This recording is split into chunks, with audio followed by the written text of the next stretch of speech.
United Kingdom ఒకప్పుడు ప్రపంచంలోనే అత్యంత ధనిక దేశాల్లో ఒకటి. ఇండస్ట్రియల్ రెవల్యూషన్లో కానీ ఇన్ఫ్రాస్ట్రక్చర్లో కానీ బ్రిటిష్ వాళ్ళు చాలా అడ్వాన్స్డ్గా ఉండేవారు. Oxford university, Cambridge university and London school of economics లాంటి ప్రపంచంలో ఫేమస్ యూనివర్సిటీస్ వీళ్ళ దగ్గరే ఉన్నాయి. వ్యాపారం పేరుతో ఇండియా, ఆస్ట్రేలియా అండ్ ఆఫ్రికా లాంటి ఎన్నో దేశాలని దోచుకుని ధనిక దేశంగా మారిన ఈ బ్రిటిష్ దేశం ఇప్పుడు చాలా దారుణమైన సిచ్యువేషన్లో ఉంది. ఈ దేశ ఆర్థిక వ్యవస్థ ప్రస్తుతం రెసెషన్లో ఉంది. అంటే ఆర్థిక సంక్షోభాన్ని ఎదుర్కొంటుందన్నమాట. వాళ్ళ దేశం యొక్క ఆదాయం కంటే అప్పులే ఎక్కువగా ఉన్నాయి. బ్రిటిష్ గవర్నమెంట్ అక్కడి ప్రజలకి సరిగా జీతాలు ఇవ్వకపోగా భారీగా ట్యాక్సులు వేసి ప్రజలని ఇబ్బంది పెడుతుంది. దీనికి తోడు ఎన్నో ఏళ్లుగా యూకేలో భాగంగా ఉన్న స్కాట్లాండ్ ఇప్పుడు వాళ్ళకి స్వతంత్ర దేశం కావాలని తిరుగుబాటు చేస్తున్నారు.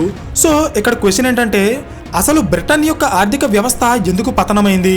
యూరోపియన్ యూనియన్ నుండి బయటికి రావడమే దీనికి కారణమా? సుమారు 300 సంవత్సరాలకి పైగా యునైటెడ్ కింగ్డమ్లో భాగంగా ఉన్న స్కాట్లాండ్ ఇప్పుడు సడన్గా ఎందుకు స్వతంత్రం అడుగుతుంది? అసలు యునైటెడ్ కింగ్డమ్ యొక్క ఆర్థిక వ్యవస్థ పతనం అవడం వెనుకున్న మెయిన్ రీజన్స్ ఏంటో నేను ఈ వీడియోలో చెప్పబోతున్నాను. Hello everyone, welcome to today's video and this is your friend Surya. ఇప్పుడు నేను చెప్పబోయే కాన్సెప్ట్ ఆల్రెడీ మీలో కొంతమందికి తెలిసుండొచ్చు, కొంతమందికి తెలియకపోవచ్చు. సో మ్యాటర్ ఏంటంటే, ఒక దేశ ఆర్థిక వ్యవస్థ బలంగా ఉండి ఎలాంటి ఆర్థిక సంక్షోభం వచ్చినా తట్టుకుని నిలబడాలంటే వాళ్ళ ఆర్థిక వ్యవస్థలో ఇండస్ట్రియల్ సెక్టార్ యొక్క కంట్రిబ్యూషన్ అనేది ఎక్కువగా ఉండాలి. అంటే జనరల్గా ఒక దేశంలో 3 సెక్టార్స్ ఉంటాయి: agricultural sector, industrial sector and service sector. అయితే వీటిలో ఇండస్ట్రియల్ సెక్టార్ యొక్క కంట్రిబ్యూషన్ ఏ దేశానికైతే ఎక్కువగా ఉంటుందో వాళ్ళు చాలా వేగంగా ఎదుగుతారు, అలాగే ఆర్థికంగా బలంగా ఉంటారు. ఇది మీకు ఇంకా క్లియర్గా అర్థం కావడానికి నేను కొన్ని ఎగ్జాంపుల్స్ చెప్తా చూడండి. United Kingdom, India and China. ఈ 3 దేశాల యొక్క జీడిపిస్లో ఏ సెక్టార్ ఎంత కంట్రిబ్యూట్ చేస్తుందో చూద్దాం. జీడిపి అంటే ఒక సంవత్సరంలో దేశానికి వచ్చే ఆదాయం. ఇప్పుడు మీరు చూసేది 3 దేశాల యొక్క జీడిపి డేటా. సో ఇక్కడ మీరు ఇండస్ట్రియల్ సెక్టార్ని గమనిస్తే యునైటెడ్ కింగ్డమ్ 20%, ఇండియా 26%, చైనా 41%. ఇప్పుడు ఈ డేటాని మీకు ఎందుకు చూపిస్తున్నానంటే, ఈ ప్రపంచంలో ఫస్ట్ ఇండస్ట్రియల్ రెవల్యూషన్ అనేది బ్రిటన్లోనే స్టార్ట్ అయిందని మనం చిన్నప్పటి నుండి చాలాసార్లు చదువుకున్నాం. మరి అలాంటి బ్రిటిష్ దేశం ఇప్పుడు ఇండస్ట్రియల్ సెక్టార్లో ఎంత వెనకపడిందో చూసారా? అయితే దీనికి కారణం ఏంటో మీకు అర్థం కావాలంటే మీరు స్టోరీలో కాస్త వెనక్కి వెళ్ళాలి. బ్రిటిష్ వాళ్ళు వాళ్ళ నేవీని అలాగే ఆర్మీని బలంగా తయారు చేసుకుని వ్యాపారం పేరుతో ఇండియా, ఆఫ్రికా అండ్ ఆస్ట్రేలియా లాంటి దేశాలకి వెళ్ళి అక్కడి నుండి ముడి సరుకుని అలాగే విలువైన వస్తువులని వాళ్ళ దేశానికి ఎక్స్పోర్ట్ చేసుకుని వాళ్ళ దేశంలో ఇండస్ట్రియల్ సెక్టార్ని డెవలప్ చేసుకున్నారు. Like textile industries, automobile industries, iron and steel industries etcetera. నిజానికి మొదట్లో బ్రిటిష్ దేశం కూడా ఎక్కువగా వ్యవసాయం మీద ఆధారపడేది. కానీ ఎప్పుడైతే వాళ్ళు విదేశాల నుండి ముడి సరుకుని ఇంపోర్ట్ చేసుకుని వస్తువులు తయారు చేయడం స్టార్ట్ చేశారో అప్పటి నుండి వాళ్ళ దేశంలో ఇండస్ట్రియల్ సెక్టార్ యొక్క కంట్రిబ్యూషన్ అనేది పెరుగుతూ వచ్చింది.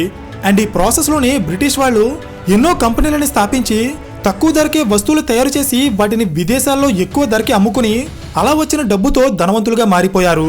ఎంతలా అంటే ఒకానొక టైంలో ప్రపంచానికి లండన్ ఒక సెంటర్ ఆఫ్ అట్రాక్షన్గా మారిపోయింది. అయితే ఈ ప్రాసెస్ అనేది 1800s నుండి 1914 వరకు కొనసాగింది. కానీ 1914లో స్టార్ట్ అయిన మొదటి ప్రపంచ యుద్ధం అలాగే 1939లో స్టార్ట్ అయిన రెండో ప్రపంచ యుద్ధం తర్వాత బ్రిటిష్ వాళ్ళ ఆర్థిక వ్యవస్థ స్లోగా పతనం అవడం స్టార్ట్ అయింది.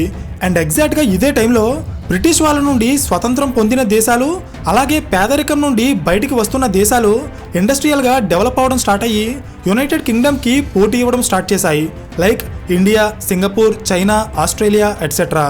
ఈ ప్రాసెస్లో ఏమైందంటే బ్రిటిష్ గవర్నమెంట్ ఇండస్ట్రియల్ సెక్టార్ మీద ఫోకస్ తగ్గించేసింది.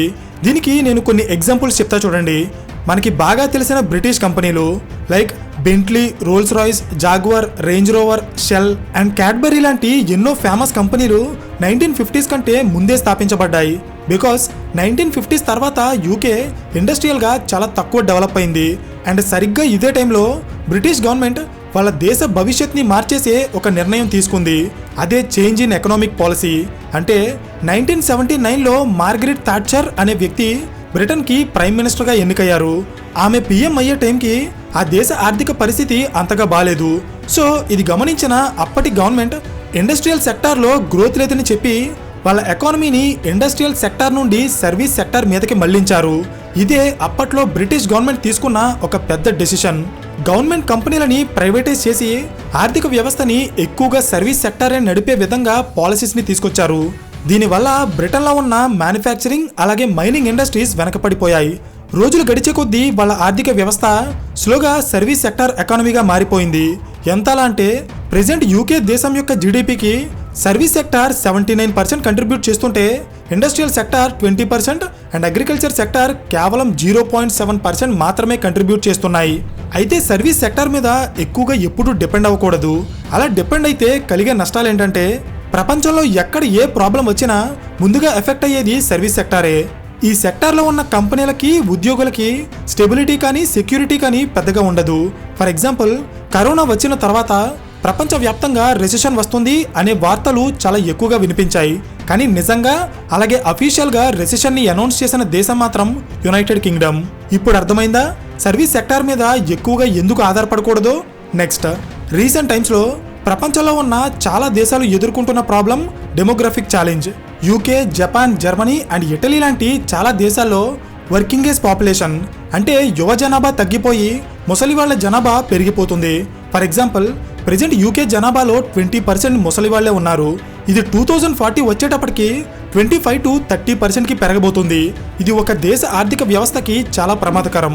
బికాజ్ దేశంలో పనిచేసే వాళ్ళ జనాభా లేకపోగా పెన్షన్ తీసుకునే వాళ్ళు ఎక్కువైతే అప్పుడు ఆ దేశం ఆర్థికంగా వెనక్కి వెళ్ళిపోతుంది.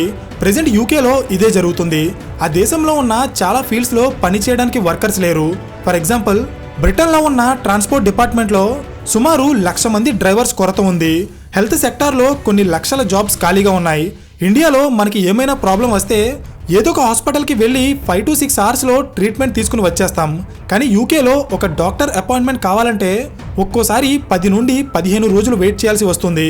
అంటే మీరే అర్థం చేసుకోండి అక్కడ డాక్టర్స్ ఎంతో తక్కువగా ఉన్నారో.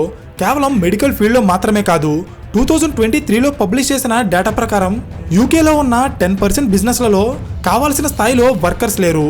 మెయిన్గా food industry, hotel industry and manufacturing సెక్టార్స్లో ఈ కొరత కనిపిస్తుంది. సో ఇది గమనించిన చాలామంది విదేశీయులు యునైటెడ్ కింగ్డమ్కి వెళ్ళి అక్కడ సెటిల్ అవుతున్నారు. కానీ రీసెంట్ టైమ్స్లో అక్కడ మతపరమైన అలాగే జాతిపరమైన గొడవలు వచ్చి ప్రజలు గొడవ పడుతూ ప్రొటెస్టులు చేస్తున్నారు. ప్రెజెంట్ ఇప్పుడు యూకేలో ఎలాంటి గొడవలే జరుగుతూ ఆ దేశంలో భారీ విధ్వంసాన్ని సృష్టిస్తున్నాయి. అయితే ఇక్కడ మీకు తెలియాల్సిన విషయం ఏంటంటే ఒక దేశంలో పనిచేసే వాళ్ళ జనాభా తగ్గితే ఆ దేశానికి వచ్చే ఆదాయం తగ్గిపోతుంది. బికాస్ పనిచేసే వాళ్ళు రిటైర్ అయిపోవడం వల్ల స్కిల్డ్ లేబర్ ఫోర్స్ తగ్గి దేశంలో ఉత్పత్తి పడిపోతుంది. సో ఎలా వస్తున్న లోటుని పూరించడానికి బ్రిటిష్ గవర్నమెంట్ పనిచేస్తున్న వాళ్ళ మీద ఎక్కువ ట్యాక్సులు వేసి అలా వస్తున్న డబ్బుతో గవర్నమెంట్ ఈ లోటుని భర్తీ చేయడానికి ట్రై చేస్తుంది. అంతేకాదు పబ్లిక్ సెక్టార్లో పనిచేస్తున్న ఎంతోమంది గవర్నమెంట్ ఎంప్లాయీస్కి యూకే దేశం శాలరీస్ కూడా పెంచడం లేదు. దీనికి సంబంధించి కూడా అక్కడ పబ్లిక్ సెక్టార్లో పనిచేస్తున్న వర్కర్స్ ఎన్నో రోజులుగా ప్రొటెస్టులు చేస్తున్నారు. ఒకవైపు జీతాలు పెరగకపోగా మరోవైపు భారీగా ట్యాక్సులు పెరిగిపోతున్నాయి. ప్రజలు దీన్ని వ్యతిరేకించి ప్రభుత్వాన్ని క్వశ్చన్ చేస్తున్నా దేశంలో ఉన్న ఫైనాన్షియల్ సిచ్యువేషన్ మెరుగుపడే వరకు ఎలాంటి మార్పులు ఉండవని యూకే గవర్నమెంట్ తేల్చి చెప్పేస్తుంది. నెక్స్ట్, యూకే ఎకానమీ పతనం అవడానికి మరొక రీజన్ బ్రెగ్జిట్. ఈ పేరు ఇప్పటికే మీలో చాలా మంది ఏదో ఒక టైంలో వినే ఉంటారు. కానీ ఎగ్జాక్ట్గా దీని మీనింగ్ ఏంటో చాలా మందికి తెలియదు. బ్రెగ్జిట్ అంటే బ్రిటన్ ఎగ్జిట్ అని అర్థం. 1993లో యూరోప్ కాంటినెంట్లో ఉన్న 28 దేశాలు కలిసి మాస్ట్రిచ్ అనే పేరుతో ఒక ఒప్పందాన్ని చేసుకుని ఒక యూనియన్గా ఏర్పడ్డాయి. ఆ యూనియన్ పేరే యూరోపియన్ యూనియన్. అయితే ఈ ఒప్పందం యొక్క లక్ష్యం ఏంటంటే యూరోపియన్ కాంటినెంట్లో ఉన్న అన్ని దేశాలు పొలిటికల్గా, ఎకనామికల్గా అలాగే సెక్యూరిటీ పరంగా ఒకరికొకరు సహాయం చేసుకుంటూ కలిసికట్టుగా ఎదగాలన్నదే ఈ యూరోపియన్ యూనియన్ యొక్క ముఖ్య ఉద్దేశం. ఇందులో భాగంగా వీళ్ళందరూ ఒకటే కరెన్సీని ఫాలో అవుతారు, అదే యూరో. అంతేకాదు అన్ని దేశాలకి ఒకటే సిటిజన్షిప్, ఒకటే ఫారెన్ పాలసీ అలాగే ఒకటే సెక్యూరిటీ పాలసీని కూడా ఫాలో అవుతారు. ఇంపోర్ట్స్ అండ్ ఎక్స్పోర్ట్ విషయంలో కూడా యూరోపియన్ యూనియన్లో ఉన్న 28 దేశాలు ఒకరికొకరు చాలా హెల్ప్ చేసుకుంటాయి.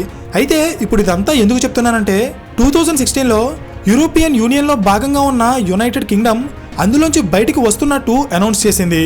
అంటే బ్రిటన్ ఎగ్జిట్ అవుతుందన్నమాట. దీన్నే బ్రెగ్జిట్ అంటారు. యూకే దేశానికి సంబంధించిన అన్ని పాలసీస్ అండ్ డెసిషన్స్ వేరే దేశాల ఇన్ఫ్లుయెన్స్ లేకుండా వాళ్లే తీసుకుంటే వాళ్ళ దేశం ఇంకా వేగంగా డెవలప్ అవుతుంది అనే ఆలోచనతో యూరోపియన్ యూనియన్ నుండి వాళ్ళు 2016లో బయటకు వచ్చేశారు. కానీ రియాలిటీ దానికి ఆపోజిట్గా జరిగింది. యూరోపియన్ యూనియన్ నుండి బయటకు వచ్చిన తర్వాత యూకే యొక్క ట్రేడ్ తగ్గిపోయింది. అంటే ఎక్స్పోర్ట్స్ అండ్ ఇంపోర్ట్స్ ముందుతో పోలిస్తే 15% పడిపోయాయి, జాబ్స్ తగ్గిపోయాయి, ఇన్ఫ్లేషన్ పెరిగిపోయింది. ఓవరాల్గా బ్రిటన్ యొక్క ఎకనామిక్ గ్రోత్ సుమారు 5% తగ్గిపోయింది. అయితే ఇది చూసిన స్కాట్లాండ్ అంటే ఇంగ్లాండ్లో సగభాగమైన స్కాట్లాండ్ ప్రజలు యునైటెడ్ కింగ్డమ్ యూరోపియన్ యూనియన్ నుండి బయటికి వచ్చి తప్పు చేసిందని భావించి వాళ్ళు ఇప్పుడు యునైటెడ్ కింగ్డమ్ నుండి బయటికి వెళ్ళి స్వతంత్రంగా బతకాలని పోరాటం చేయడం స్టార్ట్ చేశారు.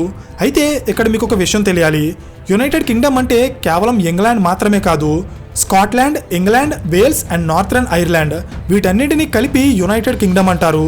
ఇది 1707లో ఫామ్ అయింది. ఇప్పుడు ఆ స్టోరీ మనకు అవసరం లేదు, కానీ ఇక్కడ మ్యాటర్ ఏంటో సింపుల్గా చెప్తా చూడండి.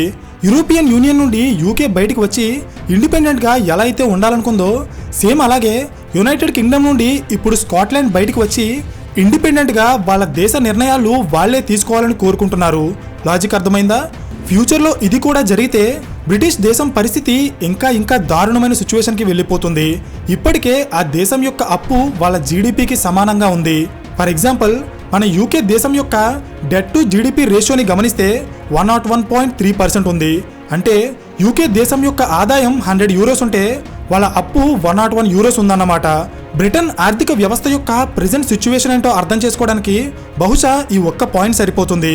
సో ఫైనలీ, ఒకప్పుడు ప్రపంచంలో ఉన్న ఎన్నో దేశాలని వ్యాపారం పేరుతో దోచుకుని వాళ్ళ దేశాన్ని అభివృద్ధి చేసుకున్న బ్రిటిష్ గవర్నమెంట్ ఇప్పుడు అప్పులు తీర్చలేక ఆర్థిక వ్యవస్థని సరిగా నడపలేక అష్ట కష్టాలు పడుతుంది. దేశానికి ఎంతో మంది ప్రధానమంత్రులు మారుతున్నారు, కానీ వాళ్ళ ఆర్థిక వ్యవస్థ మాత్రం మెరుగుపడటం లేదు. దీన్ని మన ఇండియన్ కాంటెక్స్ట్లో చెప్పాలంటే నేనైతే కర్మ ఫలితం అంటాను. మరి మీరేమంటారో కింద కామెంట్ చేయండి. అండ్ ఈ కేస్ స్టడీ మీకు ఇన్ఫర్మేటివ్గా అనిపిస్తే ఖచ్చితంగా లైక్ చేసి ఇలాంటి మరిన్ని ఎకనామిక్ కేస్ స్టడీస్ కోసం ఛానల్ని సబ్స్క్రైబ్ చేయండి. So thank you for watching and I will see you in the next video. Till then, this is your friend Surya signing of.